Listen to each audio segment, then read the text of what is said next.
And we continue at 1:05 in the afternoon on the John Phillips Show.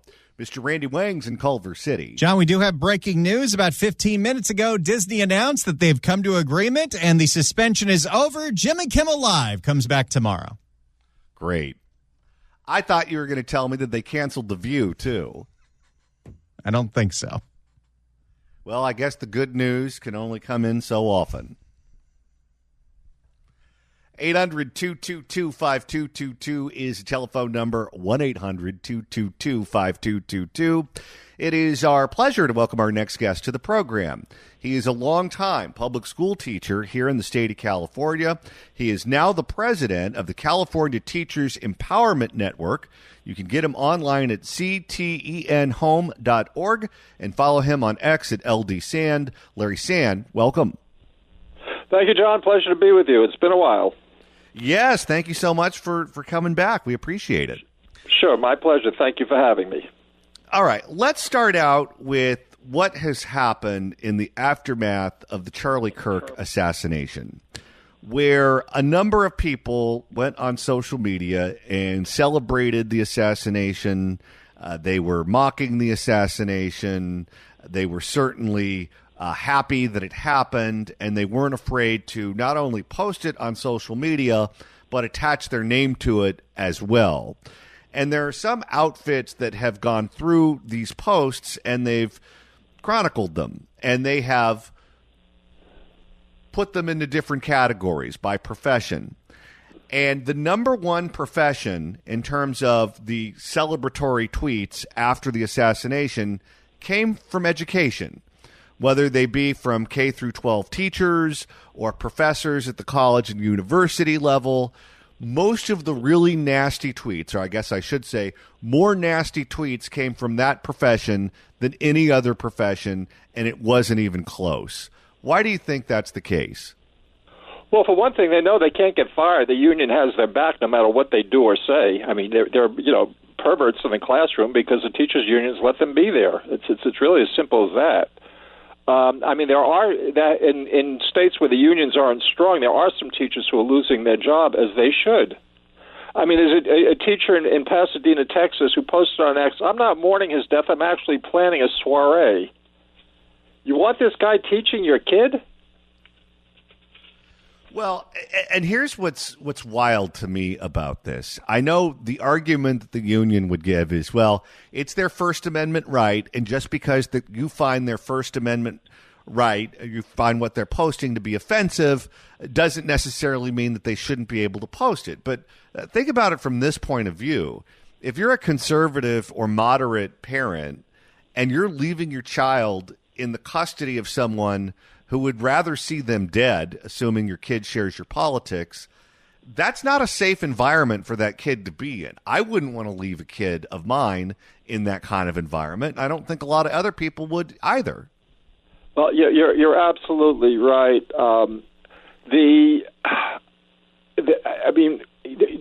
Teachers are role models. They're supposed to set an example for their kids. And if a teacher went into a classroom or even online, dropped the F-bomb, used the N-bomb, proselytized for drugs, that wouldn't be okay. But somehow cheering on Charlie Kirk's death gives them immunity. I don't get it. One of the other things I've noticed also from the videos, because some of them put posts up, some of them posted videos where they celebrated the death, and the type of person that is posting a video online is a very different type of person than what I remember being in the classroom when I was a student.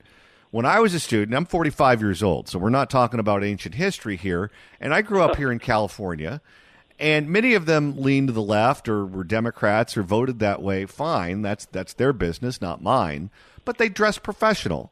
The women would wear dresses. The guys would wear collared shirts. They looked like a white-collar professional. Many of them had kids in the schools. Many of them were coaches. They just looked a certain way. And you look at these videos of these teachers posting their celebratory posts after Charlie Kirk was assassinated, and they don't look like that anymore.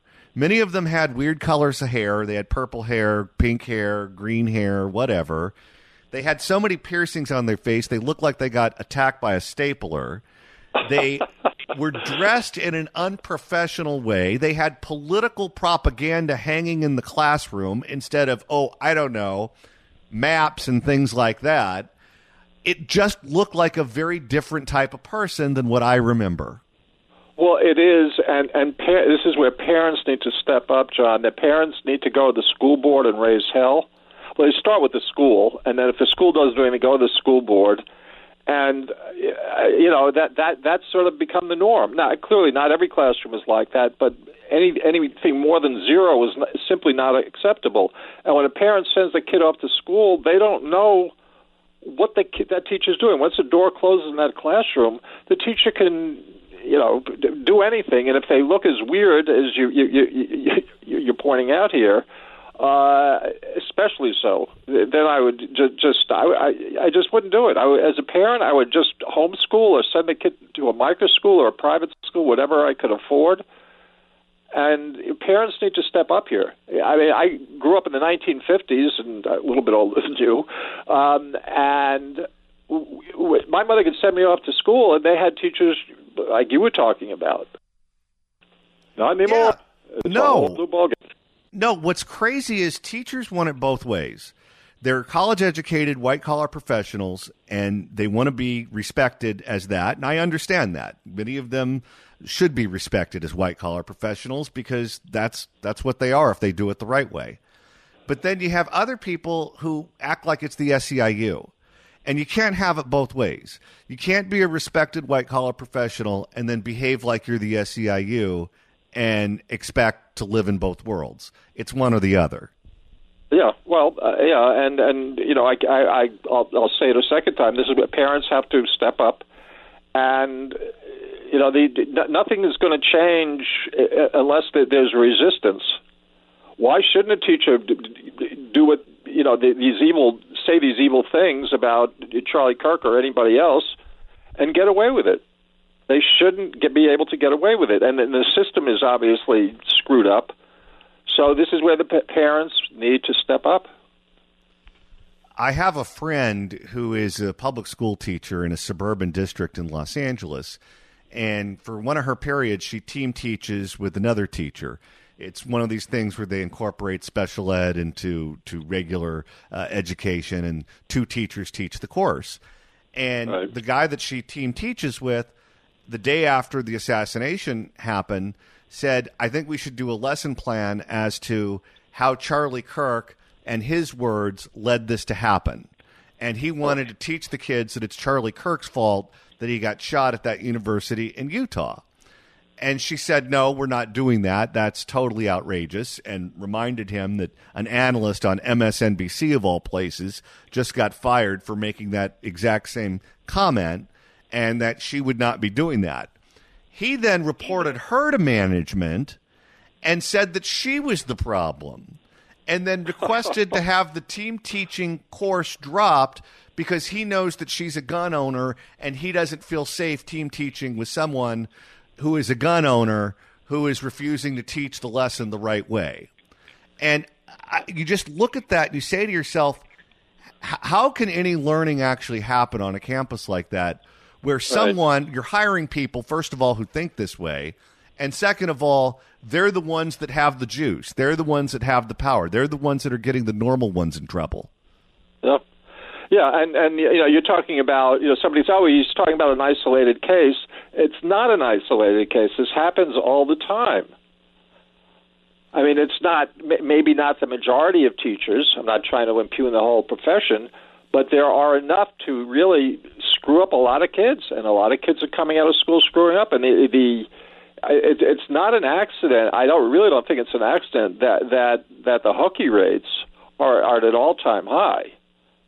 I mean, kids are skipping school, kids are bored in school, and it's because the teachers aren't taking teaching seriously enough. And they're going off on these jags, and kids don't, kid didn't go to school to learn about how bad a person Charlie Kirk was. Well, the motivation to show up to class is because, if you miss the math lecture, you're not going to know how to do the problems for the test. But if you know that if you show up, it's not going to be a math lecture, it's going to be the teacher opining on Charlie Kirk's death, then you're not missing anything if you don't show up. Yeah, no, you're absolutely right. And it's funny because the NAEP scores just came out, the national, excuse me, there's a national test which shows what kids are really learning. It's called the Nation's Report Card. And only 22% of high school seniors are proficient or higher in math, which is a decrease of 24% since 2019, and only 35% of high school seniors are proficient in reading. So we're seeing the results of what the teaching profession has come. It's right there. Why aren't these kids learning? We were flooded with calls last week from people who were teachers in the public school system who said that they are targeted on a daily basis for their political beliefs if they are not hard left partisan Democrats. Many of these people described workplace scenarios that to say it's a hostile work environment is the understatement of the year. These people are targeted and they're punished on a daily basis, and they said it's on steroids. It's gone on steroids since Charlie Kirk's murder. Yeah, well, clearly that so galvanized or polarized a lot of people, and I think it's important to keep your heads here. I mean, I'm a conservative libertarian and have been for some time, but I don't agree with what Trump's administration did here with Biden go out and talk about we have to ban hate speech. That's what the left has been talking about all these years, and now she's going to start doing it. It's going to be, where do you go? What do you do if you're a teacher on a campus where you believe you're being targeted because of your political beliefs? Because many of these teachers also say that not only is management useless, but the union frequently is worse than even the individual teachers that are targeting them. Well, there's only so much you can do. I mean, first thing I would do would be go to my union chapter chairperson, and if I didn't get any sympathy there, I would leave the union if I wasn't already a member. Leave the union and talk to other people. You don't need the union. Your pay is not going to go away. You can get benefits from other organizations like the Association of American Educators or Christian Educators if you're a Christian, and you don't have to belong to the union. In California, it takes about $1,100 a year out of your pocket every year, and that adds up after a while. So, the only thing you do in this case is fight fire with fire, because I would go to the school board. If your local union person doesn't do anything, you go to the next higher up, which is the school. I would go to the principal, then the school board, and do what you can. And if not, get a job at another school or find another profession. I mean, there's only so much you can do. Are the teachers' unions, through your experience, worse than other public employee unions? We know that public employee unions rely on taxes going up, more money being spent, and because of that, many of them are pretty far on the left. But it seems to me that there's a viciousness that exists within the teachers' unions that you don't see with the firefighters or the cops or the letter carriers or other public employee unions. That's a good question, John, and I would guess that you're right, and I'm more familiar with the teachers' unions who can be nasty as hell.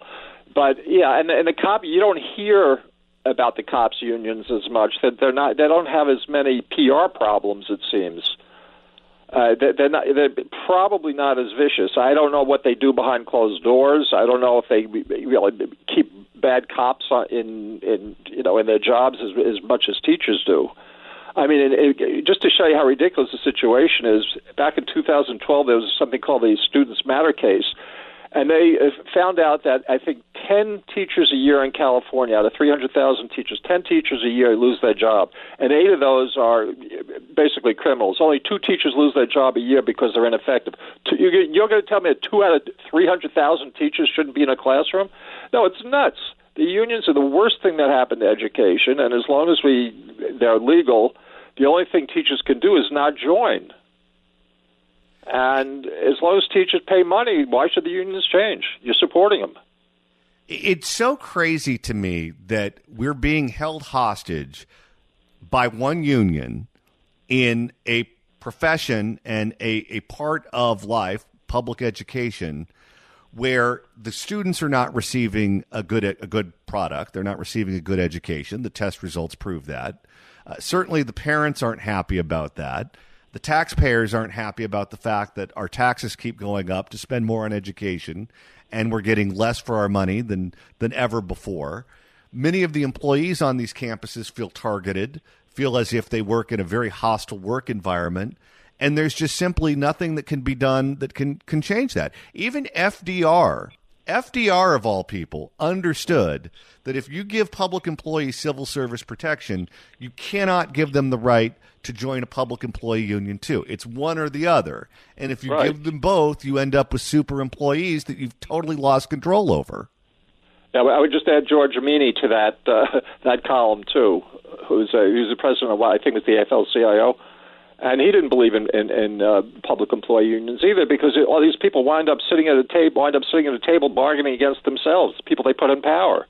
I mean, California's just a prime example of that, where the California Teachers Association considers the Democratic State Assembly their house. They consider it their house. They consider themselves the fourth co-equal branch of government, and that was said by Don Perrotta, a Democrat, a California legislator. And I mean, it just the power is insane, and it shouldn't be there, but it is. So then the individual teacher and the individual parent has to take charge of their own lives, and in the parents' case, their own children, because the state is not very interested in that. The system, I should say, the system is not very interested in an individual child's education. It's sickening that we've gotten to this point, but we have. I did a Q&A with an economist at the California Club in downtown LA about AI, and he said that AI is going to eliminate any job that's repetitive, whether it be white collar, blue collar, whatever. Any job where you do the same thing all day is going to go away. Public education, where you teach the same subject 5 times a day, is certainly going to be a part of society that's going to be remade by AI. How important is it that when we remake public education with AI, we do it in a way where we don't end up with something similar to what we have now, where we take out the nastiness, we take out the politics and trying to brainwash people, and we really do come up with something where they try as best they can to play it straight? It's a good question, but it's a little beyond my pay grade. I don't really know. I mean, I know what AI is, but I don't know how it will be used in education, and I don't know how it's going to be used, because if little Johnny is swatting his neighbor under the table, what's AI going to do with that? There still has to be a human being in the classroom to manage 30 kids, maybe 25 of whom are very unruly and bored. So I don't. You can have AI maybe as a teacher. You can have AI grading essays, that sort of thing. But I don't know how you use AI to control classroom behavior when every classroom is different and they can't see the kids. We're speaking with Larry. Go ahead. I'm sorry. No, that's all right. I'm done. Thank you. We're speaking with Larry Sand, who is the president of the California Teachers Empowerment Network. You can get him online at ctenhome.org, and you can follow him on X at LDSand. Larry is kind enough to stick around and take your phone calls. I know many of you have questions. We've been getting a ton of questions through the email, people calling us. We're not qualified to answer those questions. Larry is, and Larry is kind enough to stick around to answer some of those questions at 800-222-5222, 1-800-222-5222. If you'd like to email the show, you can do so at johnnydon'tlikeshow@gmail.com. That's johnnydon'tlikeshow@gmail.com. And Randy, now that we've hit the halfway point of today's show, if you want to continue listening to us after we sign off at 3, that's easy to do. You know what I was literally just doing? I was editing a best of, and this is what you said. If you'd like to email the show, you can do so at johnnydon'tlikeshow@gmail.com. That's johnnydon'tlikeshow@gmail.com. And Randy, now that we've hit the halfway point of today's show, it's almost like this thing's on repeat. Anyway, if you like the podcast of this show, keep listening to it. Search for The John Phillips Show wherever you get your podcasts, whether it's the Apple Podcast app, iHeart, Spotify. Search for The John Phillips Show. Hit subscribe. You can download all the episodes. You can do a Google on the YouTube. Get the KABC app. Get the KSFO app. Get the KMJ Now app. We're on that station Saturdays at 2. And go back in time. Look at our crime blotters last week from Oakland. It's happened yet again. Look at our crime blotters 2 weeks ago from Oakland. It's happened yet again. Look at our crime blotters 3 weeks ago from Oakland. It's happened yet again. And so on. And Randy, we're going back out on the road this Friday. We're going back to the Universal Hilton to support the Union Rescue Mission going over the edge. It's Go Over the Edge for a Cause this September 26th and September 27th, Friday and Saturday at the Universal Hilton, where every dollar raised for the Union Rescue Mission's work with the homeless will be matched up to $500,000. You can sign up if you want to go over the edge of the Universal Hilton. I did that last year. I think I'm going to skip it this year, but I did it. You can donate to double your impact and share with your friends, your family to amplify the awareness. If you want to be a part of this incredible event, go to urm.org/OTE, and we'll be at the Universal Hilton on Friday. We're joined by Larry Sand, who is president of the California Teachers Empowerment Network. You can get him online at ctenhome.org and follow him on X at LDSand.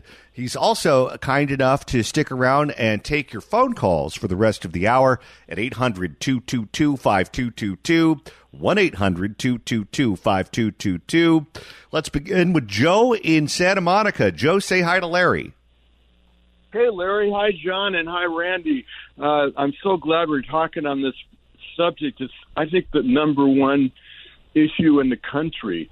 I live in Santa Monica. I'm right next to Santa Monica Middle School. There was a poster on there. It said, and the poster with a bunch of other posters said, Partner Schools Network. And then it talked about how they were partners with other schools in this way of, I guess, this way of teaching. And it had a website, facinghistory.org/PSN.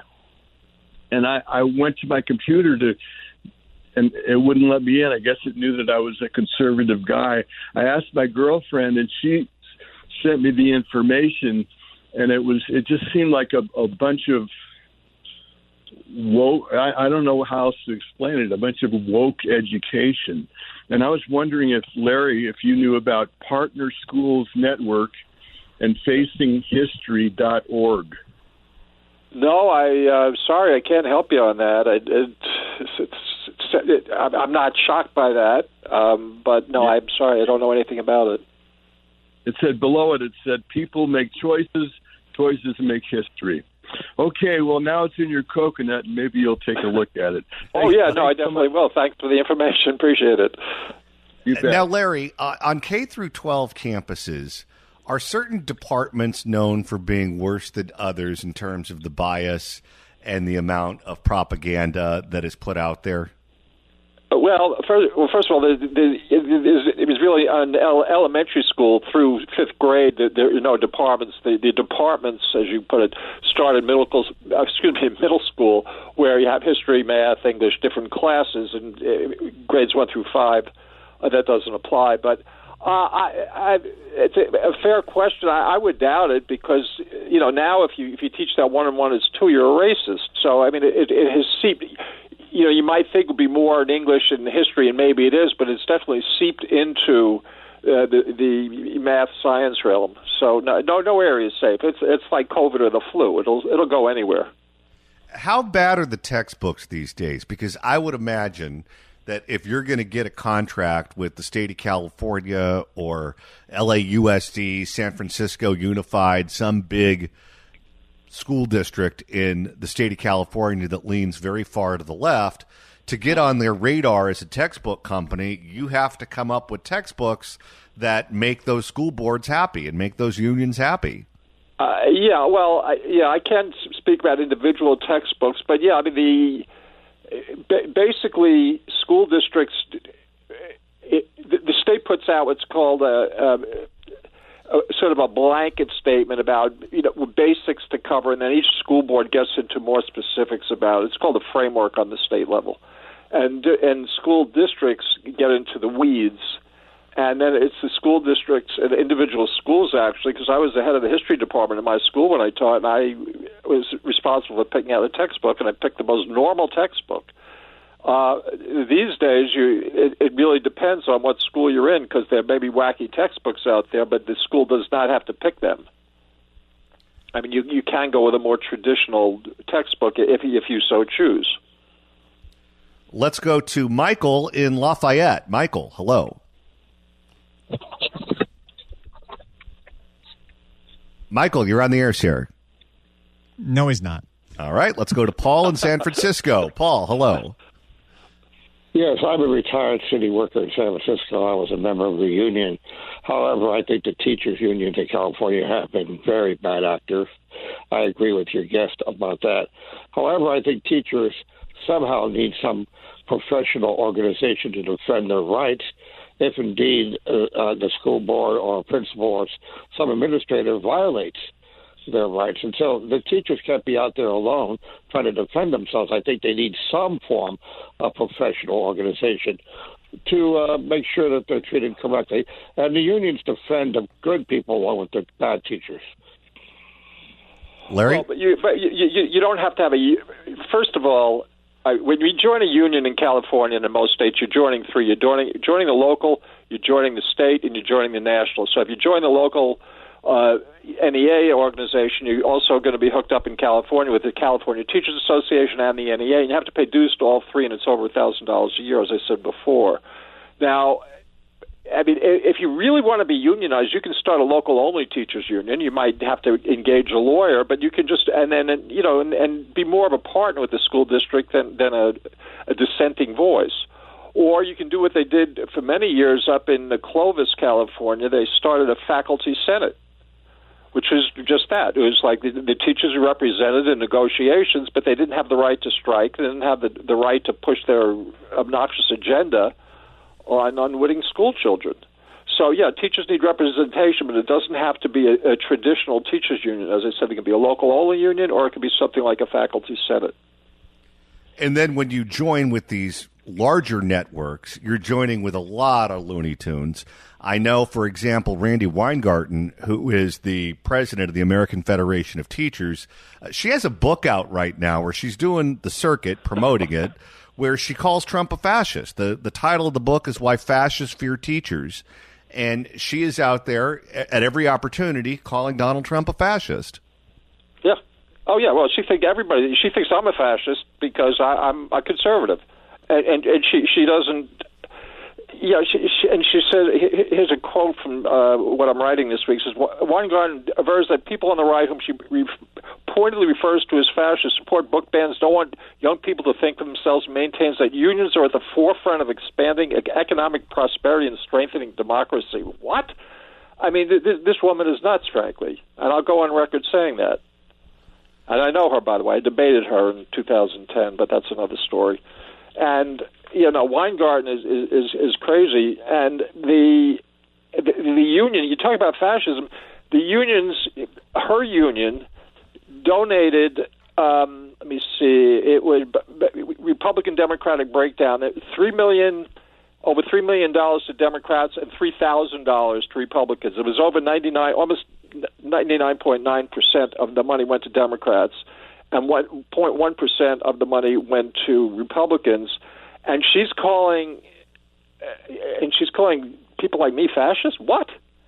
And not only that, but you say, well, most teachers are on the left. It really depends, because if you're in places like Fresno, in the middle of the state, in the farming areas, in the small towns, teachers are not on the left. Granted, they're probably more on the left because more people live in Los Angeles than they do in Fresno. But to tar teachers with they're all lefties is baloney.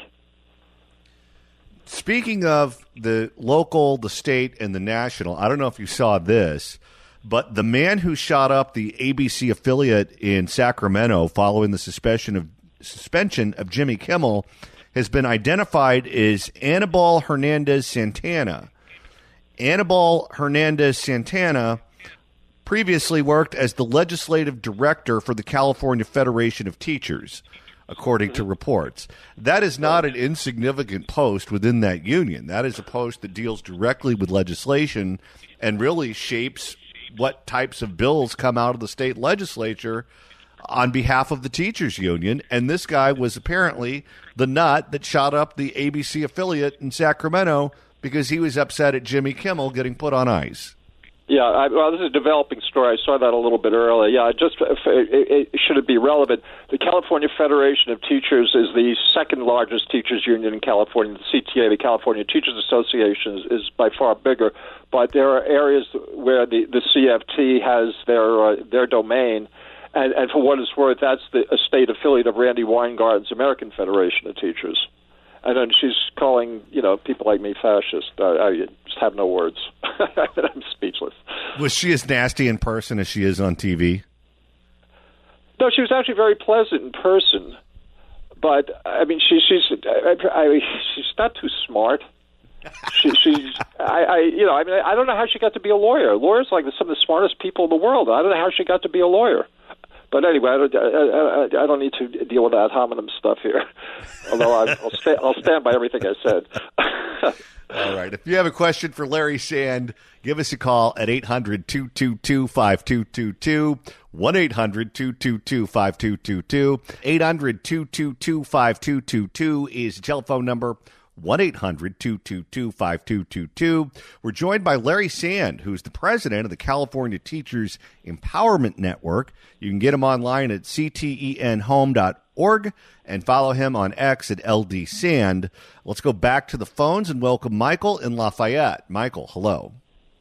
Hey, thank you for having me on. I do appreciate it. It's a great topic. I am in the East Bay Lafayette School District. I have an 11-year-old son, and it's just beyond me the liberal indoctrination they're putting these kids through.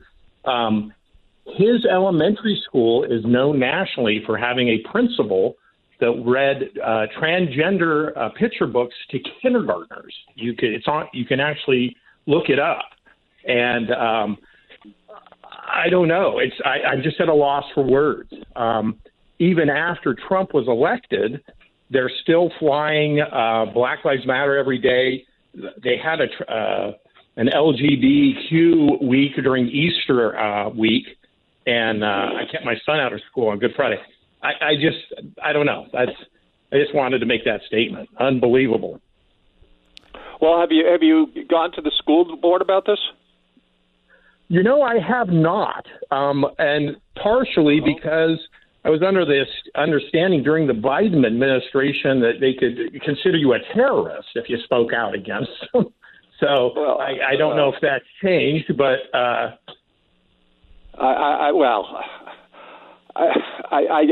severely doubt that, and frankly, I would get a group of people together. I mean, you can't be the only parent who's unhappy with this, and start talking to parents. Get a group together, go to a school board, and say, what is this crap? I send my kid up to learn math, not about Black Lives Matter. I send my kid to learn American history and math and how to write a complete paragraph. That's why I send my kid to school. Why? Next door, there was a thread going around that the superintendent is trying to pass a parcel tax to fund this lady to teach DEI, and the school that he wants to teach it at got rid of advanced math because of budgeting issues.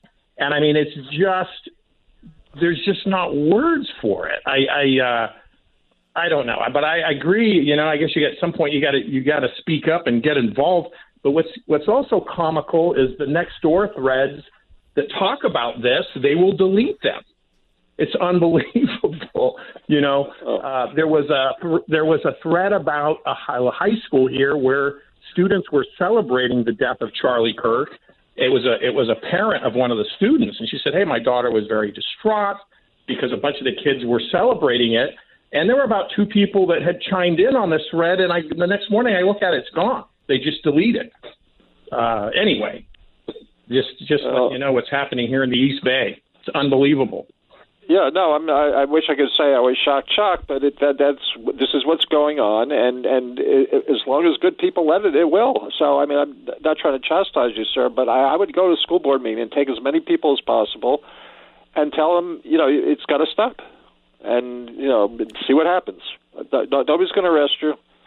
It'll say, I'm afraid I might have people with torches and pitchforks in front of my house.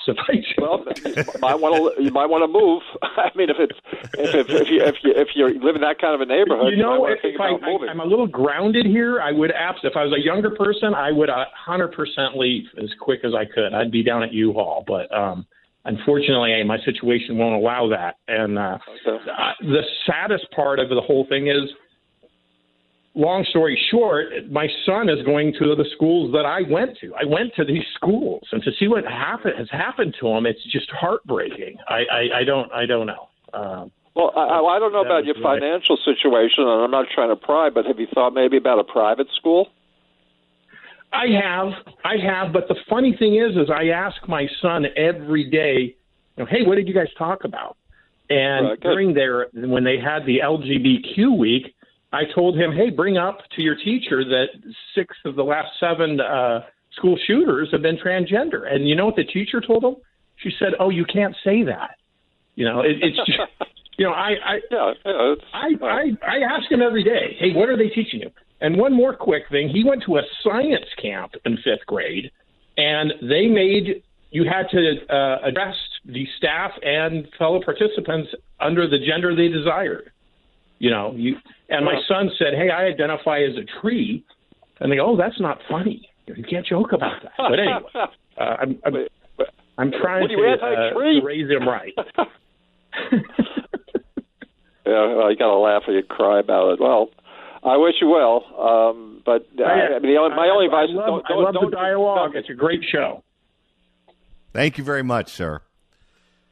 And, Larry, that is a common theme that you hear from parents over and over and over again. Right, but look, it's easy for me to sit here and say, I have a 38-year-old stepson, but, parents put up with it, so why should the school change? The last guy was a textbook case. He's not going to go to the school board. He's not going to talk to other parents. He's not going to send his kid to a private school, so why should they change? All right. Larry Sand, if you want to get Larry online, you can get him at ctenhome.org. You can follow him on X at LDSand. He is the president of the California Teachers Empowerment Network. Larry, thanks so much for stopping by today. Thank you, John. Anytime. Appreciate it.